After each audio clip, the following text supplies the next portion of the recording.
तो चलिए सीधा चलते हैं दक्षिण एशिया, जहां कपड़ों के व्यापार में एक बहुत बड़ा तूफान आने वाला है।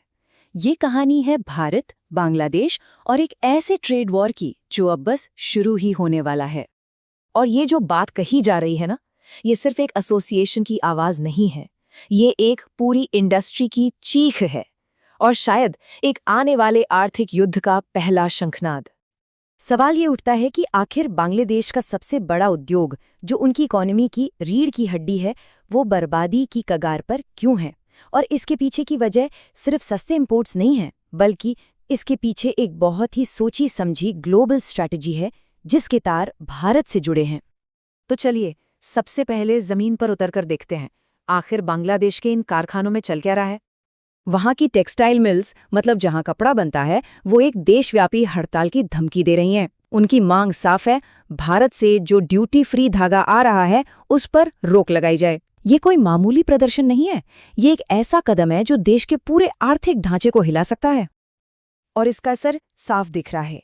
12,000 करोड़ रुपए, जी हाँ, 12,000 करोड़ रुपए का माल, धागा और कपड़ा बांग्लादेश की मिलों में पड़ा पड़ा धूल खा रहा है, बिक नहीं रहा। ये इस पूरे विवाद का सीधा सीधा नतीजा है। अब इस पूरी सिचुएशन को ठीक से समझने के लिए ना, दो शब्दों के बीच का फर्क जानना बहुत जरूरी है। ये दो शब्द हैं टेक्सटाइल और अपैरल। हम अक्सर इन्हें एक ही चीज समझ लेते हैं, पर इनमें जमीन आसमान का फर्क है। तो टेक्सटाइल का मतलब है कच्चा माल, यानी कि धागा, सूत या वो कपड़ा जिसकी अभी सिलाई नहीं हुई है। और इस मामले में भारत एक ग्लोबल पावर हाउस है। और दूसरी तरफ है अपैरल, ये है फाइनल प्रोडक्ट, मतलब रेडीमेड कपड़े, सिले सिलाए जो सीधे पहने जा सकते हैं। और इस चीज में बांग्लादेश का कोई सानी नहीं, उन्होंने पूरी दुनिया में अपना नाम इसी से बनाया है। तो देखिए पिक्चर बिल्कुल साफ है। भारत टेक्सटाइल यानी कच्चा माल बनाने में आगे है, बांग्लादेश अपैरल यानी तैयार कपड़े बनाने में। एक सप्लायर है तो दूसरा मैन्युफैक्चरर, और सालों से इन दोनों देशों की इकोनॉमी एक दूसरे पर ऐसे ही निर्भर रही है। एक धागा देता है, दूसरा उससे टी शर्ट बना के दुनिया को बेचता है। और इस बात का सबूत ये ग्लोबल रैंकिंग्स है।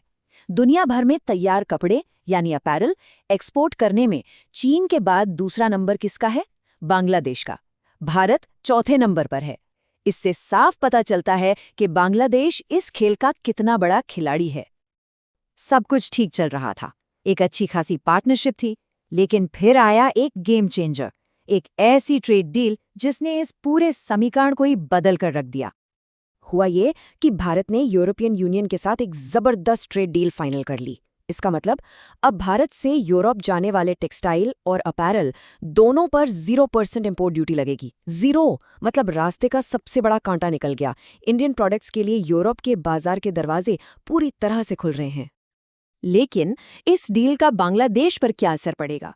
एक ऐसा देश जिसकी पूरी अर्थव्यवस्था ही यूरोप को कपड़े एक्सपोर्ट करने पर टिकी हुई है, उनके लिए ये डील एक लाइफलाइन है या खतरे की घंटी? और इसकी वजह है ये नंबर, जरा इस पर गौर कीजिए। बांग्लादेश जितना भी सामान दुनिया को बेचता है, उससे होने वाली कमाई का 85% यानी 85% सिर्फ और सिर्फ एक चीज से आता है, अपैरल। मतलब उनकी पूरी इकोनॉमी एक ही टोकरी में रखे अंडों जैसी है। और वो टोकरी कितनी बड़ी है? $19.3 बिलियन। ये रकम है उन कपड़ों की जो बांग्लादेश ने सिर्फ 2024 में यूरोपियन यूनियन को बेचे। साफ है कि यूरोप उनके लिए सबसे बड़ा, सबसे जरूरी बाजार है। और इस बाजार से जुड़े हैं 50 लाख लोग, 5 मिलियन। ये सिर्फ एक आंकड़ा नहीं है, ये 50 लाख परिवारों की रोजी रोटी है, जिनमें से ज्यादातर महिलाएं हैं। और अब उनकी नौकरियों पर तलवार लटक रही है, क्योंकि भारत की नई डील से खतरा ये है कि यूरोप के बड़े बड़े ब्रांड्स अब बांग्लादेश को छोड़कर सीधा भारत से माल खरीदने लगेंगे। वो पूरा $19.3 बिलियन का मार्केट या उसका एक बड़ा हिस्सा अब भारत की तरफ शिफ्ट हो सकता है, और इस गेम में बांग्लादेश पूरी तरह से साइडलाइन हो जाएगा। लेकिन ये मामला सिर्फ बिजनेस और पैसों का नहीं है। इस आर्थिक दांव पेंच के पीछे एक बहुत बड़ी और उलझी हुई जियोपॉलिटिकल तस्वीर छिपी है। देखिए, पहले क्या होता था, सप्लाई चेन बिल्कुल सीधी थी। भारत से धागा जाता था बांग्लादेश की फैक्ट्रियों में, वहां कपड़े बनते थे और फिर यूरोप के बाजारों में बिकते थे। अब नया तरीका क्या है? भारत से सीधा तैयार कपड़े यानी अपैरल यूरोप जाएंगे। बीच में जो बांग्लादेश वाला स्टेप था, उसे पूरी तरह से हटाया जा रहा है। और इससे फर्क किसको पड़ता है? उन तमाम बड़े बड़े ब्रांड्स को जिनके कपड़े हम सब पहनते हैं।